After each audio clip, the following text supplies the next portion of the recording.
Outro dia aqui na nossa reunião de fechamento do jornal, que é sempre por volta das 4h30 da tarde, quando o pessoal não atrasa, o pessoal fica comendo bolinho, tomando café, a gente queria saber o seguinte: quanto será que o Brasil já emprestou para vários países através do BNDES, que é o Banco Nacional de Desenvolvimento Econômico? Aí o Benê Corrêa, que é o nosso editor aqui, entrou no site lá do BNDES e falou para mim: não dá para saber. Eu falei: como não dá para saber?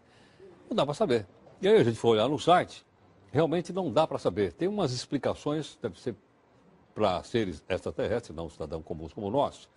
E a gente não sabia qual era o valor emprestado e nem para onde isso era emprestado. Sabemos, por exemplo, que foi emprestado para Angola, sabemos que foi emprestado para Cuba, sabemos que foi emprestado para Venezuela, sabemos que foi emprestado para o Equador, mas isso porque a imprensa publica.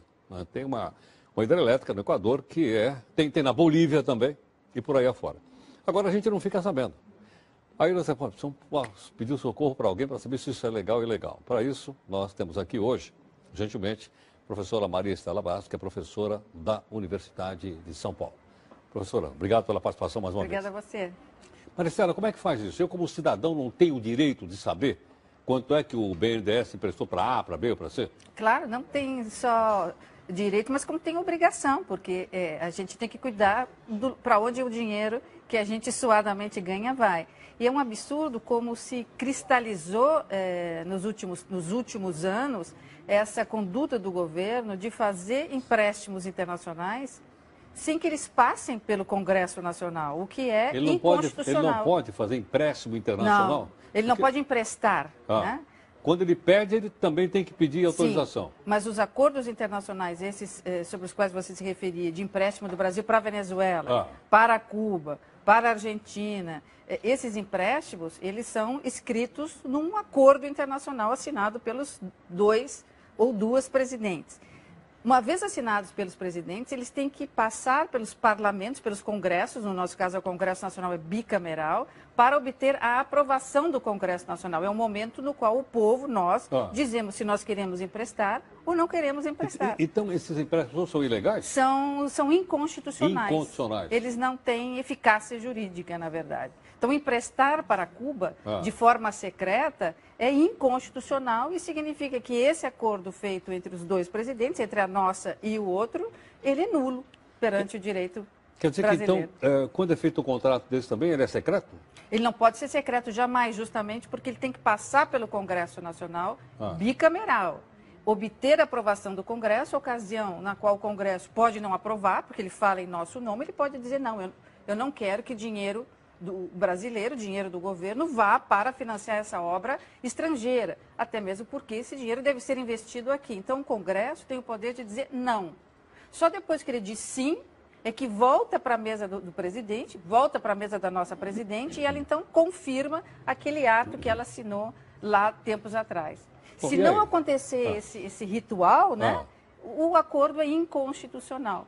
Então alguém pode entrar com uma ação direta de inconstitucionalidade no Supremo e vai dar aquele perereco? Sim, isso já aconteceu no passado, Heródoto, porque no passado, até o governo Collor, ou seja, antes da Constituição de 88, alguns presidentes brasileiros fizeram esse tipo de acordo. Eram chamados acordos de cavalheiros, acordos secretos, acordo em forma simplificada. Com a Constituição de 88, isso foi proibido, porque ficou claramente exposto na Constituição, expresso, que todos os acordos têm que ter aprovação do Congresso Nacional.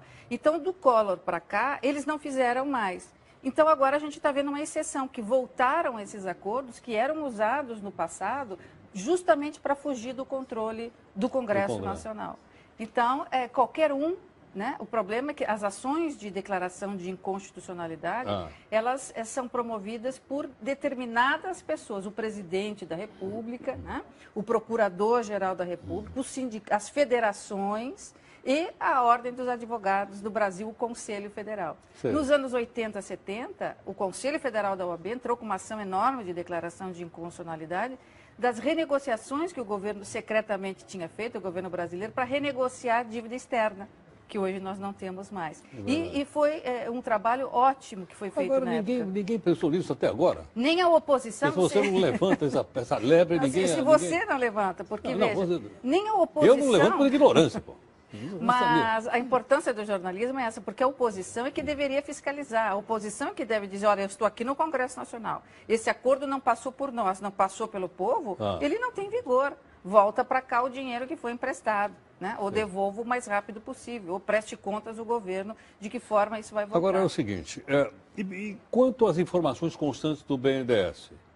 Ele pode esconder isso do... Não pode. Isso não devia estar no site lá para a gente dar uma olhada? Até pelo princípio da transparência, por se tratar de um órgão público, é digamos, um ato relapso de não dar essas informações. E até talvez porque as pessoas não cobrem dele, então ele vai escondendo e vai negociando isso, divulgando na medida em que interessa a divulgação. Mas é uma obrigação, sim, deverá divulgar isso pelo menos amanhã cedo, né? Sim. Já que está sendo levantado por você. Para a gente poder olhar. Claro. Aliás, eu acho que deveria lá também dizer o seguinte, quais são as fontes de recurso. Da onde veio essa grana que está lá? Se veio do Tesouro, do FAT, do Fundo de Garantia, sei lá de onde veio. Tem que ter um fluxograma, né? Essa quantia pertencia a uma determinada rubrica. Nessa rubrica havia superávit. E esse superávit, então, o governo sugere que vá ser emprestado para determinado governo, para tal obra que vai nos beneficiar direta ou indiretamente. Então, essa explicação tem que ser feita. Quer dizer, mesmo e ela é feita no Congresso. Maricela, nós trouxemos aqui um representante da Fiesp que explicou que essa obra, por exemplo, em Cuba vai beneficiar muito o comércio brasileiro na região do Caribe e também nessa duplicação que está tendo aí no Canal do Panamá. Esse porto vai ser estrategicamente para os produtos brasileiros. Tudo bem, é uma explicação interessantíssima.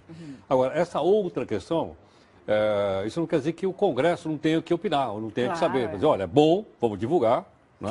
Vai ser bom para o Brasil, ou se não é bom, não vamos concordar. É muito melhor divulgar, porque é obrigação, inclusive, do presidente, seja ele lá que for. Porque senão a gente só fica sabendo depois que está tudo pronto. Como é que nós vamos voltar atrás? Já foi feita a festa, já inauguraram o porto. Agora, essa questão, se é vantajoso para o Brasil ou não, é bastante controversa, né? Então, tem aqueles que defendem, como tem aqueles que dizem que essa quantia deveria ir para os nossos portos, na medida em que nós estamos perdendo exportação, justamente pela demora da mercadoria sair dos nossos portos e chegarem as mercadorias no seu destino. Então, é bastante controvertido, mas essa era uma discussão para ser mantida no Congresso Nacional, ou seja, com os nossos representantes, né?